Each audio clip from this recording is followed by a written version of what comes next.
बच्चा क्या बोलता है कि मैं आपको अम्मा अम्मा कह के और आराम से बड़े प्यार से बुलाता, तब माँ क्या करती, सुन मेरी बंसी को माँ तुम इतनी खुश हो जाती, सुन मेरी बंसी को माँ तुम इतनी खुश हो जाती, मुझे देखने काम छोड़ तुम बाहर तक आ जाती, मुझे देखने काम छोड़ तुम बाहर तक आ जाती, सुन तुमको आता देख बांसुरी रख मैं चुप हो जाता,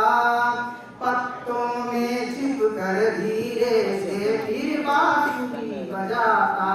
बच्चा क्या होता है कि माँ जब आप धीरे धीरे हमारे पास आती तो मैं आपको देख के छुप जाता, कहाँ, उन डालियों के पीछे, और क्या करता, और पत्तों के पीछे छुप के फिर मैं क्या करता, फिर बांसुरी बजाता, और बांसुरी में क्या होता, अम्मा अम्मा। अब जब बच्चों के लिए मतलब एक माँ के लिए जब बच्चा अगर माँ बोलता है तो उससे बड़ा मतलब खुशी का पल कुछ नहीं होता है। तो मुझे देखने काम छोड़ तुम बाहर तक आ जाती, तुमको आता देख बांसुरी रख मैं चुप हो जाता, पत्तों में छिप कर धीरे से फिर बांसुरी बजाता, उससे होकर मुझे डांटती कहती नीचे आ जा, पर जब मैं ना उतर हंस कर कहती मुन्ना राजा, नीचे उतरो मेरे भैया तुम्हें मिठाई दूंगी। अब जब माँ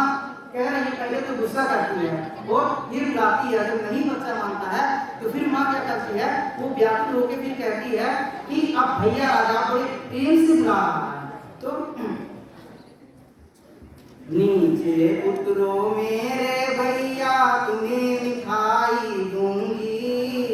नए खिलौने माखन मिश्री दूध मलाई दूंगी, मैं हंसकर सबसे ऊपर टहनी पर चढ़ जाता, एक बार माँ कह पत्तों मैं वहीं कहीं छुप जाता, मैं हंसकर सबसे ऊपर टहनी पर चढ़ जाता, एक बार माँ कह पत्तों मैं वहीं कहीं छिप जाता, बहुत बुलाने पर भी माँ जब नहीं उतर कर आता,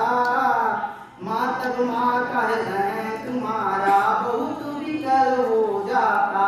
अब जो माँ बच्चों को प्रेम से बुलाती है और बच्चा और टहनियों में जा रहा है तो वो घबरा जाती है और व्याकुल हो जाती है और कहती है कहीं मतलब मन में सोचती है कहीं ऐसा तो नहीं है कि ये मजे मजे से तो टहनी पर जा रहा है और कहीं कुछ अनहोनी ना हो, तो इसलिए वो कहती है ना, तो व्याकुल हो गई है। तब बहुत बुलाने पर भी माँ